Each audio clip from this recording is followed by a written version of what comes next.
پاکستان کی مؤثر خارجہ پالیسی کے نتائج سامنے آنے لگے۔ عالمی سطح پر پاکستان کے ابھرتے سفارتی کردار کو سراہا جا رہا ہے۔ عالمی جریدے ڈپلومیٹ نے پاکستان کی سفارتکاری، دہشت گردی کے خلاف واضح موقف اور عالمی اور علاقائی معاملات میں فعال کردار کو کھل کر تسلیم کر لیا۔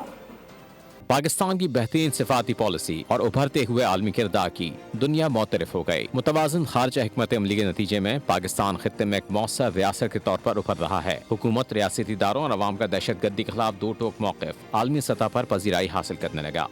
پاکستان نے امریکہ کے ساتھ تعمیری تعلقات اور چین کے ساتھ اسٹریٹجک شراکت داری کو کامیابی سے متوازن رکھا ہے۔ عالمی جریدے دی ڈپلومیٹ کے مطابق بہترین سفارتکاری کی بدولت پاکستان خطے میں مرکزی نگاہ بن چکا ہے۔ آئرن برادر چین نے پاکستان کے بڑھتے ہوئے مؤثر کردار اور سفارتی کامیابی کو بھرپور انداز میں سراہا۔ دی ڈپلومیٹ کے مطابق چین پاکستان کو ایک ایسا ملک تصور کرتا ہے جو معاشی طور پر مضبوط ہونے کے ساتھ ساتھ سرحدوں سے باہر بھی مؤثر کردار ادا کر رہا ہے۔ امریکہ کے ساتھ بہتر تعلقات کے ساتھ ساتھ پاک چین دوستی بھی درست سمت میں مضبوطی سے آگے بڑھ رہی ہے۔ چین نے عالمی اور علاقائی معاملات میں پاکستان کے اہم کردار کی اہمیت کا اعادہ کیا۔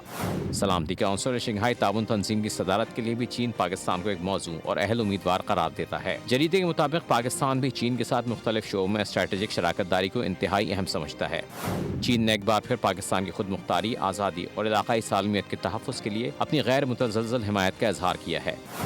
چین نے مسئلہ کشمیر کے حل پر سلامتی کونسل کی قرارداد کے مطابق عمل درآمد پر زور دیا، جبکہ افغان طالبان سے جامع حکومت کے قیام اور شدت پسندوں کے خلاف قابل تصدیق اقدامات کا بھی مطالبہ کیا۔ ماہرین کے مطابق خطے اور عالمی سطح پر پاکستان کی موجودہ پالیسیوں کی حمایت پاکستانی موقف کی بھرپور توثیق ہے۔ عالمی جریدے دی ڈپلومیٹ کی رپورٹ پاکستان کی کامیاب سفارتکاری اور دہشت گردی کے خلاف واضح موقف پر ایک مہر تصدیق ہے۔ سبسکرائب کریں اور بیل دبائیں تاکہ کوئی خبر رہ نہ جائے۔